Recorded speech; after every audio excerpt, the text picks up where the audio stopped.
Hello, today I want to talk a little bit about the top qualities that employers are looking for, particularly in fundraisers. When it comes to collaboration, particularly for large organizations, but even in small organizations, it's really important that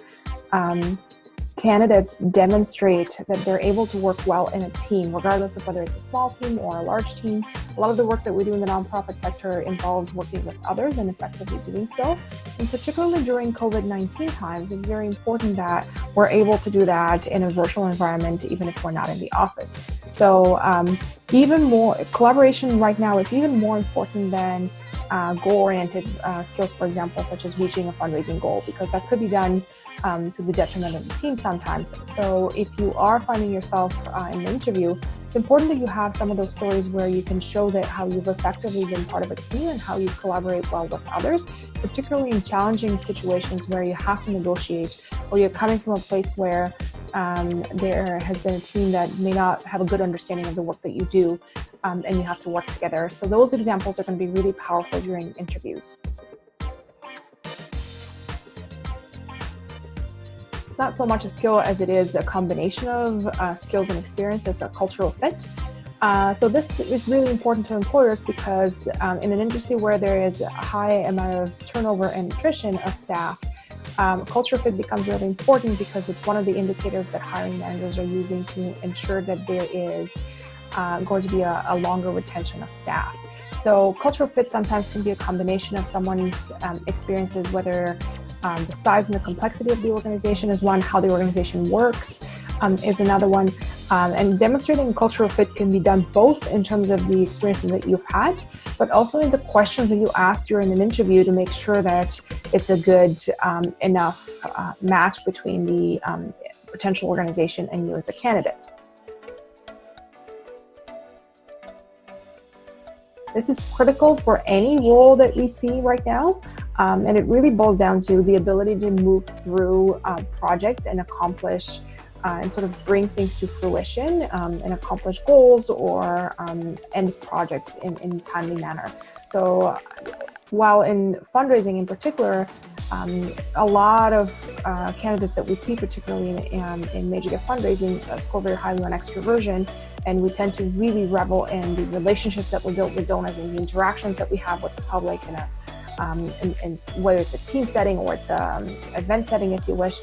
We tend to really spend a lot of time focusing on relationships, which is great, and we need to do that. But in order to be able to maximize those relationships for the purposes of fundraising, we also need to have very strong organizational and project management skills, because ultimately a solicitation is a project in and of itself, and we need to have the skills in order to be able to move it along.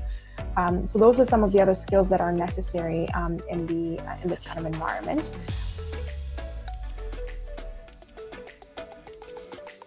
I'm seeing employers who are looking for three things. They're looking for someone who has experience with working with large gifts, and they use large gifts sort of as a proxy for the complexity of the gifts. So that threshold usually is at the $50,000 to $100,000 range, and sort of below and above it is what separates a lot of people in major gift fundraising. And then $1 million plus gifts is another threshold that really is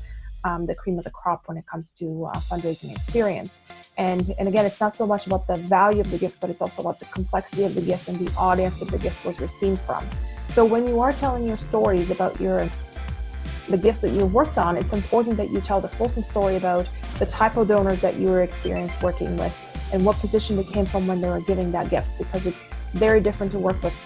someone who makes a $100,000 gift as a little more of a transactional manner versus someone who's making that as a lifetime gift towards an organization after many years of being involved with it. So tell the full story about the background of the donor, because that will indicate even more so than just the dollar amount as to the type of gift that you have skills working with. And then the next one is sort of the complexity of the gift and the role that you played in it.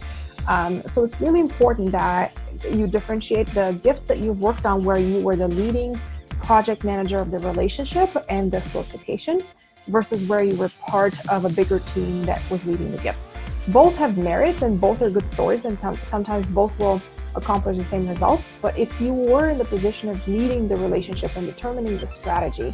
and being the main point of contact with the donor, tell those stories in that manner, because that is going to become really important as hiring managers are evaluating the skills and experience that you bring to the table. And then the second piece to this is how complex was the gift. Because sometimes large gifts can come very easily, and sometimes small gifts can be much more complex to work on. So if you have those examples of gifts where there was a lot of moving parts, particularly if you had to collaborate with others and it was a combination of organizations or units that were going to receive the gift, for example, or a combination of projects that needed to align together, those are all good stories to tell because they, again, demonstrate your collaboration and your ability to bring a vast amount of people together behind a common cause. Those are very sought after skills in fundraisers these days. You stay long enough to see a relationship through from that initial identification and qualification point all the way to solicitation and stewardship. And oh my God, if you can even demonstrate that being a second gift after you've worked on the first gift, those are really the stories that show employers that you're able to see a relationship through, and you can start working on a donor that you've never met before, who has never been engaged with the organization, and you can see them through making a gift and a subsequent gift. Have those stories handy when you are